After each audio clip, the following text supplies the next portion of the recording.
is Alexander. Shabbat for three. Bingo! Carter will get it for the win. Got it! He is hard to believe. Here's Jordan. Yes!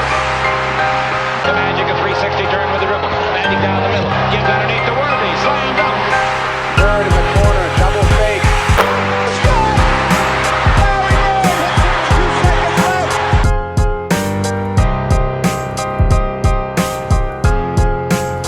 What's going on, everybody? Welcome to the second episode of Dime Dropper Featuring, where we feature a guest that's either involved in the NBA or NCAA in some capacity. And in this case, we are very thankful to be joined by somebody who's had a very successful career acting. You might recognize him from Star Trek: The Next Generation or Once Upon a Time in Hollywood. But for us, we recognize him for the recent season 1 of HBO's show Winning Time, playing the legendary Chick Hearn, one of the most beloved faces of LA sports ever, Mr. Spencer Garrett. Thank you so much for joining us here on Dime Dropper. Welcome to the show. Good to be with you, Don. Good to see you, man. Happy Monday. Happy Monday indeed. So I guess I'll start out with, since the last time I heard from you was during the space, Malika Walker's space, the rewind on Twitter. Yep. I wanted to ask, because that was in the middle of the season. Now that the first season is completed, I thoroughly enjoyed it. Obviously, I'm a historian, so any content on Lakers or Showtime Lakers, I'm going to love. What were your thoughts on the finished product after the first season came out and the reception? I thought it was fantastic. I thought it got better and better and better as each episode went along.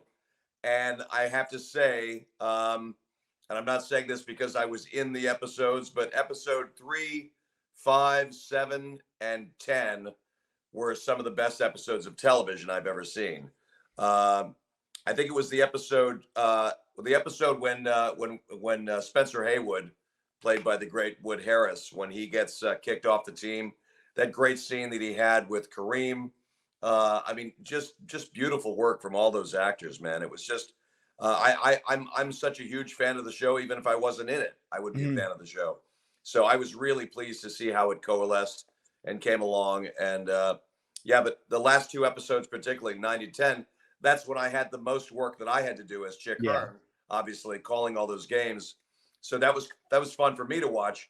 But I just thought it got better and better, and I can't wait to see what the writers have in store for us in season 2. We go back to work sometime late August, sometime in the fall. We'll go back and we'll continue the story of these guys, and you'll start to see the evolution of Pat Riley. Obviously, you started to see Adrian Brody start to slick his hair back a little bit. The mustache came off. I'm actually wearing a mustache, which I've never had before. a new look for me, so it's weird to see myself on screen. I'm doing a play here in New York, so nice. I grew this mustache for the role. So anyway, I love the show. I love the characters, and I hope Magic and Kareem and Jerry West, who have been sort of vocally not great fans of the show. I thought they were very beautifully represented, and I hope they can kind of come on board down the line and start to appreciate what we're doing. Yeah, I mean, you mentioned some of the acting. I talked to, all the people that watched the show, my dad even, everybody was really loving some of the jobs that the actors did. Obviously, you included, but, Solomon Hughes as Kareem just did an awesome job. Incredible. For a guy who's not an actor, he did it. That's what I was going to say. You mentioned that Quincy Isaiah, if I'm not mistaken, this was his first major role. Was that what you said? Major role? I mean, he is an actor. He's been knocking around LA for a couple of years. And that was his first major gig. And boy, does that dude knock it out of the park. He's just incredible. He killed it. Yeah. Even his mannerisms my bad. Everything. He instantly became a star in my book. I mean, he's just so charming, so winning. Every move he made in that show, I just thought was spot on. Just beautiful work. Yeah, his facial expressions reminded me of Magic. That was unbelievable. Yeah. But Wood Harris, all of them, they did such a great job. I guess my next question, I was going to ask this later down the line, but since you brought it up right now, I guess I'll ask, how did it feel to, obviously it was a lot of mixed reception. Tons of people loved it. Then there was obviously the actual players that felt so strongly about it. How does that feel? Listen, we're not making a documentary. Yeah. It's based on accurate reporting and sourcing from Jeff Pearlman's great book from Showtime. So a lot of the tropes and a lot of the things that are covered in our show are based on real life events. Chick got banged up a little bit for some of the kind of the casual racism that was exhibited in his character, and that was a byproduct of the times that they were living in. The late 70s, early 80s. He did make some insensitive comments at one time, and the writers kind of seized on that and took advantage of that. But look, at the end of the day, it's an incredibly well researched and well written show, and I think the real life counterparts, particularly, I mean, Spencer Haywood is a huge fan of the show. I don't know. Yeah, I know. I follow Spencer. He's come out, and I was so excited. He started following me back on Instagram, and I've been DMing him back and forth. I was so flattered and stunned, and he was telling me that I did a great job as Chick Hearn. So that's enough for me. Yeah. He's like, when Spencer Haywood said you captured him perfectly. And also I got that from Rick Fox, from John Sally, from cats that played on the team that knew Chick. So that's enough of a, seal of approval for me. But yeah, I mean, look, Jerry West, at one point he said, I didn't throw any golf clubs, and I never punched the walls, and I didn't have a temper. And right there in his own book, in West by West, he talks about throwing golf clubs and all of that. So it's a little bit of selective memory going on. He said he wants to sue HBO and go to the Supreme Court. I don't think that's a great idea. I think he should enjoy the show and enjoy it for the entertaining show that it is, which it certainly is. It's incredibly entertaining. It's fun to watch. And like I said, I think the people that are represented terribly well. I guess the one thing with Jerry was, because obviously he's such a well-respected person, not just in LA, but in the entire league circles. I guess it wasn't, because I know I'm very well aware of Jerry's troubled past and how he doesn't feel accomplished with his career and all that kind of stuff. I guess what really stuck out to me and a lot of fans was the nature in which he was speaking. Or his name is Jason Clark, the guy that depicted him. Yeah. The way he was speaking, kind of just cursing in every other sentence and just screaming like we saw him. Look, I guess I don't want to get into the weeds with that. That's the way the writers wrote for him. You can bring that up with the writers. You can bring that up with Jason. Yeah. I'm an actor. I'm hired to do a job, and I'm hired to write the words that the writers say for me. Yeah. As is Mr. Clark, who's a consummate professional and a great actor. So, like I said, it's based on a great book, on Jeff Pearlman's book. I'm going to leave it at that. Yeah. So I guess my next question for you is, when you reference the Chick stuff. So I want to just make it clear to the audience. Chick had a moment in 1997, I believe it was, with one of the, I'm actually a Clipper fan. I know Laker fans watching this may gave me a hard time because I'm wearing the Chick Hearn jersey. Hey, it's a Chick Hearn jersey, guys. Cut me some slack. But Chick Hearn made a comment about Bo Outlaw hanging on the rim and said he could be up there so long he could get a banana or something along those lines. Yeah.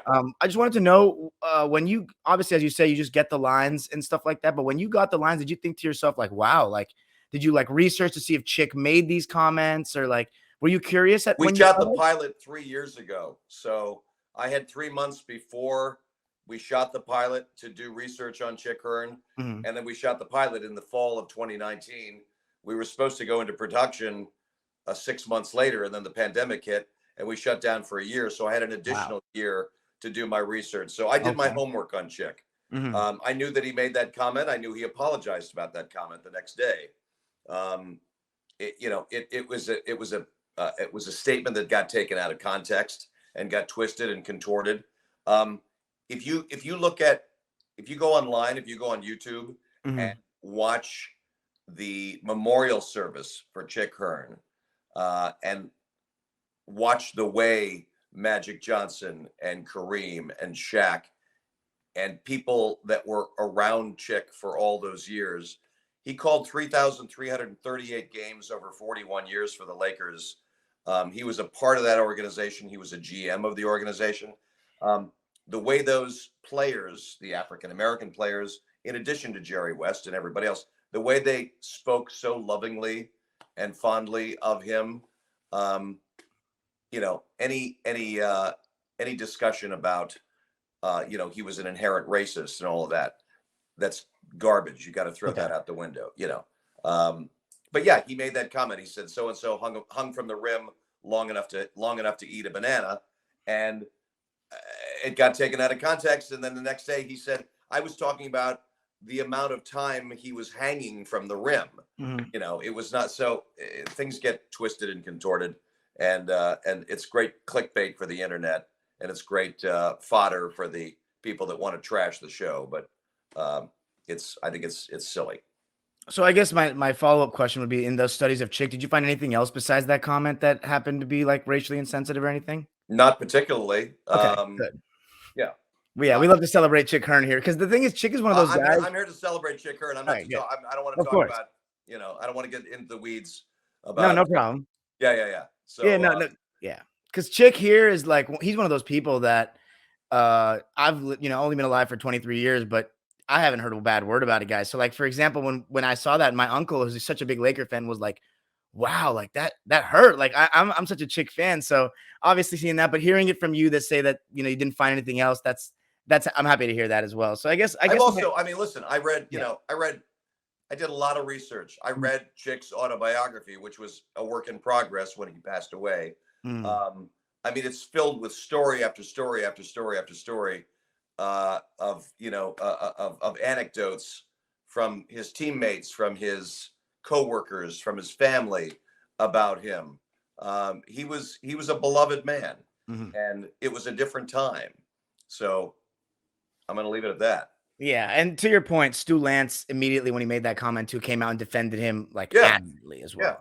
So I guess my next question was, you talked about getting the role and you had however many months to prepare. I guess I want to ask, how was the process of getting the role? Did they approach you, or did you approach them? Like, how? I had an audition. I had an audition for the casting director, for Francine Maisler, who casts all of Adam McKay's stuff. She casts a lot of major films.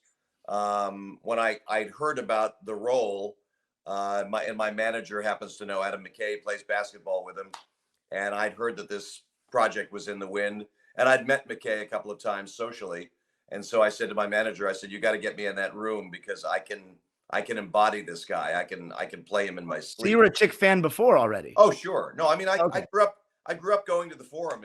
Okay. Yeah. Give us your background on that. We'd love to hear that. Listen, I grew up in Brentwood, Santa Monica. Okay. I grew up 79. I was 14. I was going to Laker games since I was 10, 11 years old with my dad. Wow. So I was going to the original Forum, going to see, in the late 70s, and then Magic came along in 79, 80. Oh yeah. And it changed everything. It changed basketball in the NBA. So, you saw what was going on. Going to the Forum was like going to a rock concert.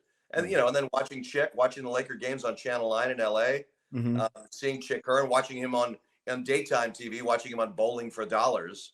He hosted a game show in the daytime called Bowling for Dollars. Wow. He was around for a long, long time. So he was part of the cultural fabric of Los Angeles for as long as I remember growing up. So when I got the audition, I went in and I dressed in a 1970s period suit.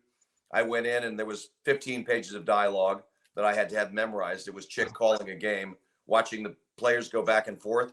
And I did it. And I walked out of the room, and about 2 weeks later, I got a call and they said, you got the gig. So I don't know how many actors read for the role, but I had a feeling that I was, I felt like I was in the zone that day, and I was kind of channeling Chick. He was a guy that I grew up revering and watching and loving, and I went in and just tried to honor him as best I could, and that's what I do when I go to work each day on the show.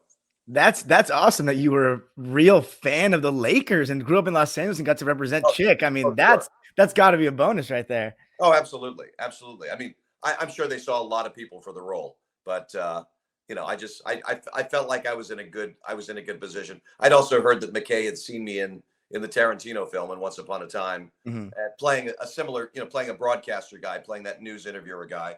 So I went in and I had that voice and I had that attitude, and I brought that into the room with me, and I'm sure that helped. But yeah, I was a longtime Laker fan. So it's a thrill to be when we go on the soundstage at Warner Brothers and they're recreating the Forum with all 500 extras, and I'm calling the games and the guys are back going up and down the floor, it's like being there. I mean, it's like going back in time.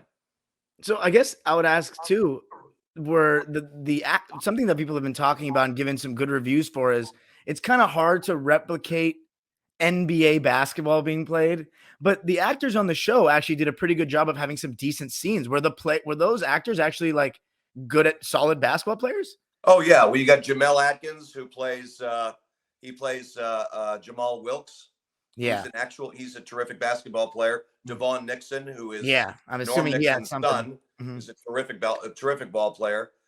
Quincy Isaiah was a football player in Michigan, and a decent basketball player, but had to learn. He went to boot camp. I mean, he went to Rick Fox boot camp, he had to learn how to move like Magic. Learn how to move like Irvin Johnson. Yeah, He had to learn how to pass and dribble and all of that. You can't just run up and down the floor and dribble. I mean, he moved a certain way. Larry Bird shoots a certain way. So these guys, Sean Patrick Small, who plays Larry, had to learn that, that overhead shot. Yeah.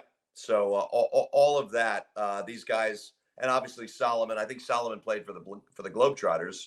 Oh, really? How tall is he? I think so. If not, then he played in Italy. I know that he played overseas in Italy. So a lot of these cats were great ball players to begin with, and they just got better and better. And then there were doubles. Like there's a guy that doubles Dr. J, who is a professional dunker. He goes around the world dunking, and he's extraordinary. So when you had to see somebody go above the rim and slam it, that's probably not an actor. It's probably a basketball double, because these actors are like, we're working 16 hours a day, and they're working hard enough going up and down the court, but we're playing actual games, and we're recreating, simulating the real games that were actually played, the same moves.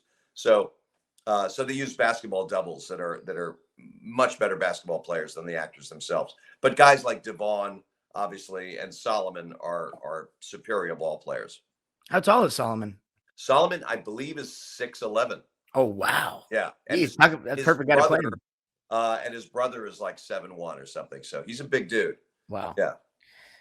So you said you guys were going to film, and then the pandemic happened. So during that year-long period, how extensive was your research on Chick since you had all that time? I go into a deep dive on whatever job I'm doing, whether it's, if I'm playing Sean Hannity in Bombshell. I watched that movie, actually. I didn't even realize that was you. Yeah, that's me. I played a lot of real life characters. I played Bob Woodward in The Front Runner. I played Joe McCarthy. I played Tom DeLay in Casino Jack. I played a lot of real life characters. So I love playing real life characters, and I love part of what an actor loves to do is play dress up and do the research. So, with Hannity, unfortunately, I had to watch a lot of Fox News, which was stomach churning at times.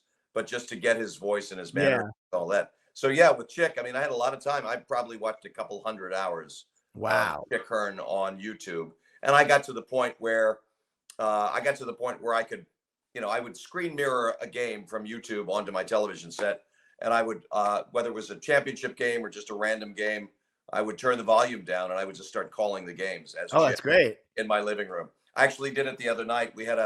I'm here in Sag Harbor, New York, doing this play, and we watched the first Celtics Golden State game, and we had a little party after our opening night the other night, and we were in somebody's living room, and giant screen TV asked me to do the color play-by-play. So they turned the sound down, and I did the last 5 minutes of the game of Boston beating Golden State as Chick Hearn. And I got to do, they wanted to hear the lights are out, the door's closed, the eggs are cooling, the butter's getting hard, and the jello is jiggling.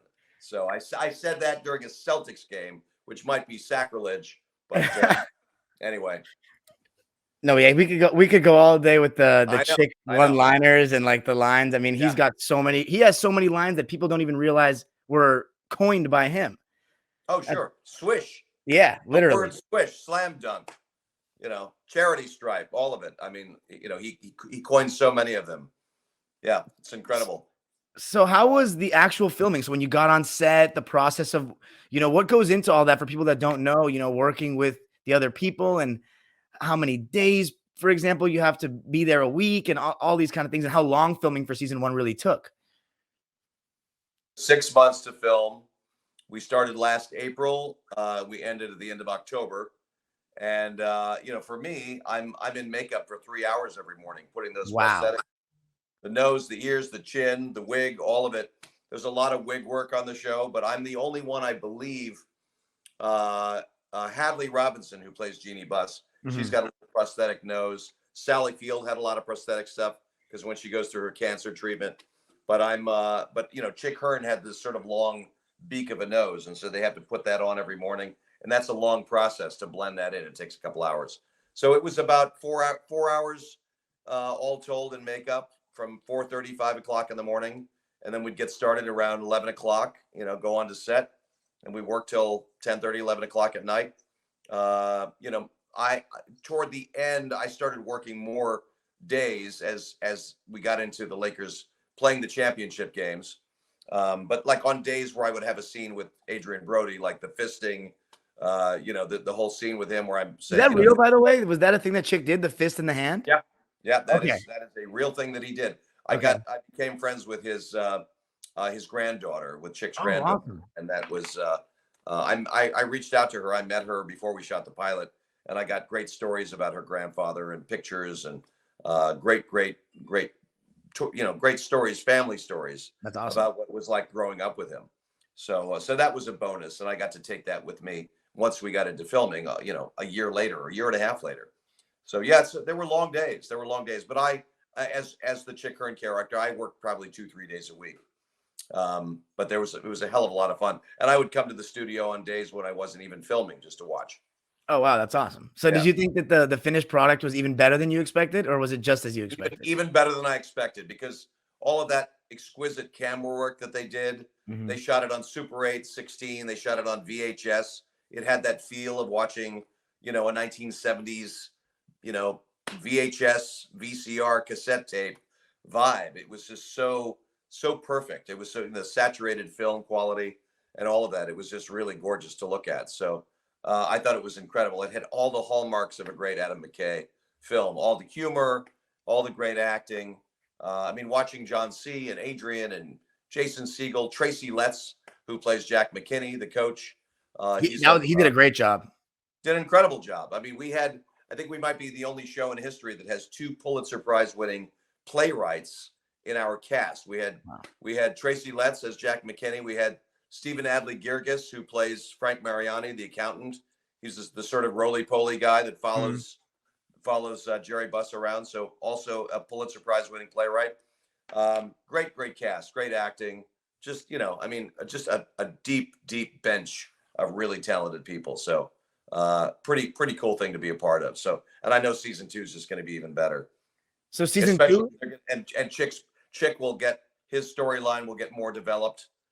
His backstory, his life story will get into deeper depth, about Chick's life, and because there's so many characters. There's 23 series regulars, I think. So you got a lot of stories to cover, and they're all worth covering. They're all brilliant to watch. All those amazing actors. So I hope we get a little bit more Chick in season 2, but it's just, it's an incredibly fun thing to be a part of. Yeah. I can imagine. I was going to ask too. So this upcoming season, people were asking, is it going to solely cover the 80-81 season? Or do you guys not know that? No yet? idea. Okay. No idea. My guess, even if I did, I wouldn't tell you. Okay. Fair enough. I'd get thrown in jail by HBO. So okay, fair enough. I don't want to get you in any trouble. The book Showtime takes place between 79 and 85, 86 or something. So I'm assuming it's going to be a continuation of the story, of that Showtime story that goes from when Magic comes on board, and then obviously we'll get into a rivalry with the Celtics and the Larry Bird rivalry, the Red Auerbach, all of that. So it's just going to be a continuation of season 1. Yeah, my guess, obviously this is my hypothesis here, is that it's going to be 80-81 will be very quick, and I think 81-82 will be the bulk of, because there's so many storylines you can go with that season between the Magic getting the could go anyway. I have no idea. No, I know. I have no idea what the writers have in store. There's a wealth of material in that book. So that's another thing. I feel like ideally, I'd like to see the show go at least 3-4 seasons, if not 5. So Yeah. hopefully we'll get that kind of a run. Yeah. I mean, no, yeah, that 81-82 season with Pat Riley getting hired and Magic with the whole West head controversy. I mean, Yeah. that can be that can be perfect TV show Yep. material. So I'm guessing Yep. that will definitely be around. Yeah. I think I guess Jason. my I mean, bad, what were you obviously gonna say? Adrian will be back. John C will be back. I don't know who's coming back. I don't know who else is coming back from season 1. I really don't know nothing. They keep me in the dark. So Oh, there we go. I'm as curious as you are. So I guess I should ask, what did you learn about? Because that one thing that I actually really liked about your character was seeing the relationship with Pat Riley and Chick in the show, about Pat, trying out for the color commentary position, and how Yeah. Chick wasn't really feeling him at first.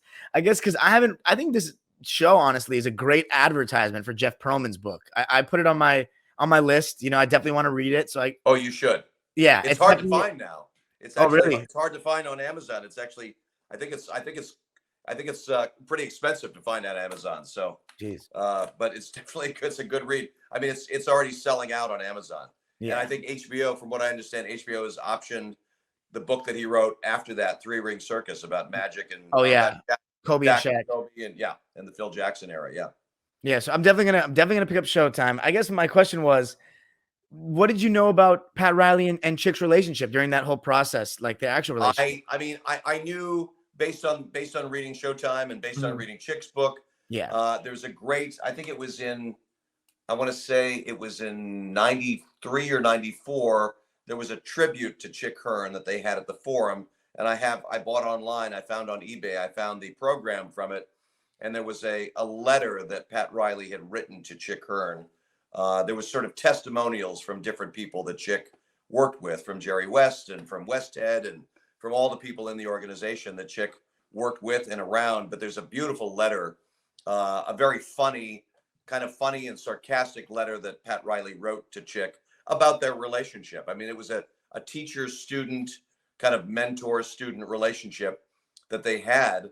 I mean, Chick was the man, and for Pat to get that gig as the side man, as the color man, was a big deal. And I mean, I certainly was not aware when I got the job that Pat Riley started out as Chick's color man, as his assistant. I just assumed, growing up, I just assumed that Pat Riley was the coach of the Lakers. That's what I knew. So I didn't know that he, the scene on the plane where I handed my dry cleaning, and and things like that. So I knew about the fist thing, but it was a great relationship. It was a loving relationship. It was a teasing relationship. It was a fun vibe that they had with each other. So it was, if you can find it, as a historian, you should find the Chick Hearn tribute program. I think it was 82 or 83, something like that. But there's great stories in there, and it has all the Chickisms. He's got him in the popcorn machine, all of that, all of the great things that Chick said. It's all in there. And it's a great tribute to Chick. I gotta look for it. I also wanted to ask, was that true that he was a little bit skeptical of Riley as a broadcaster at first? The writers wrote it, so they. I was wondering if that was like in the book or something. I think it was in the Showtime book. Yeah, I think okay. A little bit. Yeah, but I mean, saying your voice is not right. Yeah. Obviously, Chick didn't want anybody to impose on his turf. Yeah. He didn't want anybody to take his gig. Yeah. Pat's a young, good-looking guy. Chick was 63 when this starts. In 79, Chick was 63. Pat was in his 30s, late 20s, early 30s. So, maybe he didn't want him to impose on his turf. So that's why he was sort of keeping him at arm's length. But they had a great relationship. He had a great relationship with everybody. Yeah, that's awesome. I guess I'm gonna ask you some quick ones real quick before we end. Who was your favorite person to work with if you had to pick? Oh, I'm not gonna trap with that. I loved them all. Oh, good. I had most of my scenes with Adrian. I had 2 great scenes with Adrian. The first time when he comes into the office and I'm dyeing my hair. Yeah. That was the first time I'd met Adrian. We met that afternoon. We ran our scenes in the trailer together and worked it out. And then we walked onto the set. And we had that great vibe with each other. I mean, I had most of my stuff with him, so I obviously enjoyed working with him, Mhm. probably more than anybody else because I had more stuff with him. But Yeah. I've known John C. Reilly for 30 years. I love John. I love being around Jason. When we shot the games, obviously John was around. The great actor Brett Cullen, who plays Bill Sharman, loved being around Oh my him. God, I was gonna say he was amazing. The voice was incredible because I know Bill Sharman has that his voice Raspy and voice. stuff. Yeah. Yeah. Yeah, he captured that voice. He's a terrific actor, Brett. He's been around forever. Great character guy. And John C. I've known forever, and I loved everything about it. I mean, I'm a pretty democratic in my assessment of the whole experience. It was pretty great all the way around. But it could not have been better cast. Could not have been more perfectly cast.